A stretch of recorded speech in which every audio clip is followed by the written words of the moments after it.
This is Let's Talk Big, the Big Read with Jane Berger and Jen Hazel.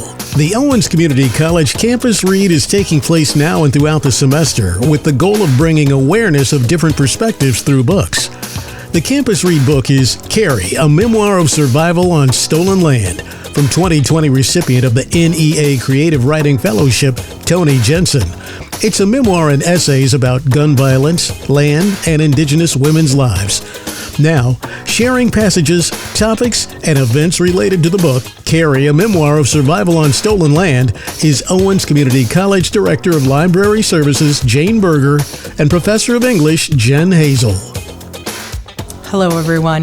We are so happy to start the semester with Let's Talk Big. I am Jen Hazel, and I have with me Jane Berger and Kerry Weishampel. And Kerry, can you tell us who you are? I am a student here at Owens. Yes, you are. And we are so excited to have you with us today. Last semester, Kerry was in Honors 101 class, and we did an advocacy project. And Kerry is going to tell us about this advocacy project that she did. So really, Jane, I'm waiting for you to say, what's an advocacy project? Okay. Cue Jane. What's an advocacy project? Okay. So an advocacy project is when you advocate for something. So Honors 101 was themed last semester with missing and murdered Indigenous women, and they did read Kerry. And at the end of the semester, they put together a project where they advocated for missing and murdered Indigenous women. And they created an educational resource, shared that out in the world, and then reflected upon that experience. We have Kerry here today because she's going to tell us about her advocacy project. So I am going to stop talking, and Jane is going to keep her lips closed, which is very hard for Jane. Mm-hmm. And we are going to have Kerry tell us about her project and what she did. Okay, well, all of your students were very inspired by this advocacy project. The theme over the course of Honors 101 was missing and murdered Indigenous women. We started by reading Kerry, a memoir of survival on stolen land by Tony Jensen, which was just so moving and opened a door to so many questions that I'm ashamed to say I didn't have before this course, not nearly as much as I should have. So with no hyperbole, I can tell you it's life-changing when you desire to advocate for something and it goes beyond a project because you realize that within your lifetime you can elicit change with your advocacy, which is being supportive publicly. So I chose, out of the options that we had for advocacy between pamphlets and write-ups that we could do and a podcast, I chose a podcast.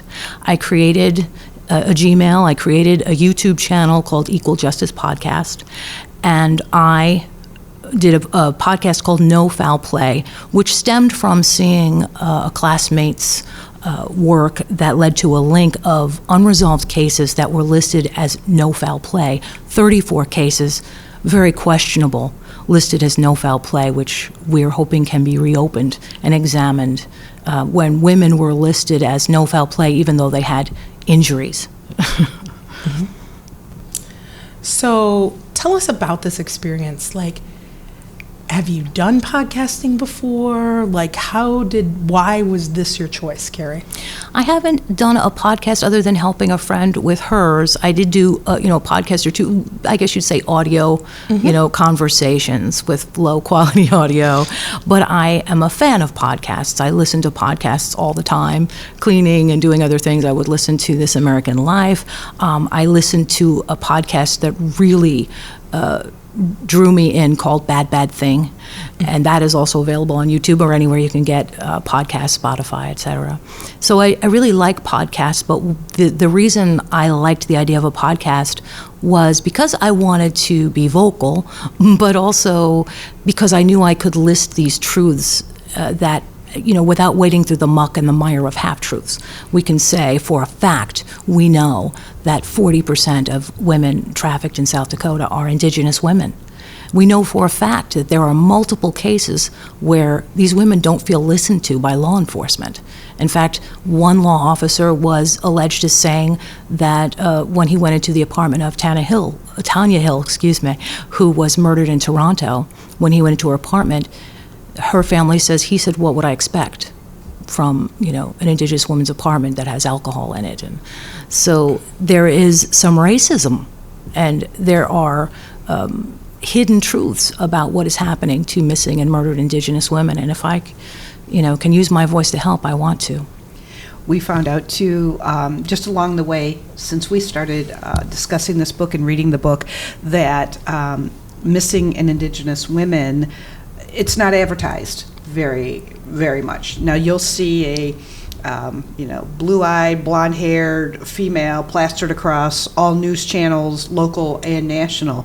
But when it comes to an Indigenous woman, you're hard-pressed to see if it makes even the That's local correct. channel. Yep. That was just so stunningly heartbreaking for me. And I don't know, you just think about these women, their families and their friends, and their hands are tied because they feel like they have no one who will listen to them. And so being an advocate and getting their truth out there, as you are doing with this podcast, is remarkable, in my opinion. Thank you.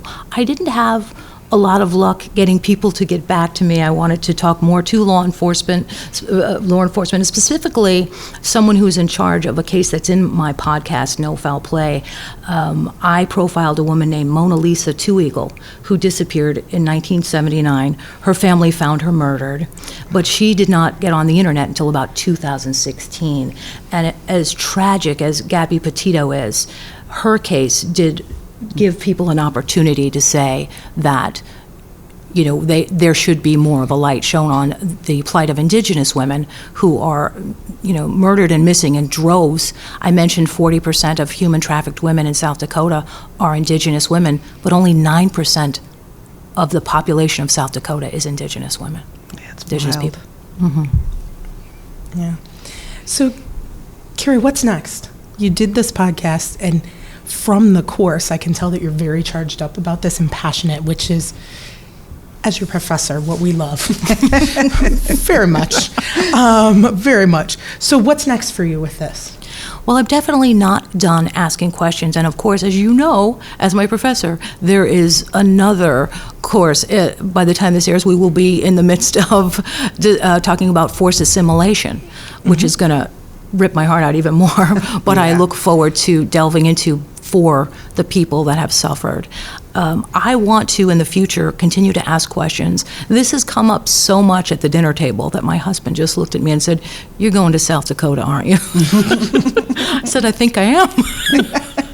Well, and when Toni Jensen is here in April, maybe you can have an opportunity to talk with her and see, maybe you can put your heads together and work together on this. She has an incredible book. We read Carrie, the story of a memoir of survival on stolen land, and it has so much in it that you can't even believe. And that's really what opened the door for so many of us students, was seeing what happened to her and her, very great expression of it.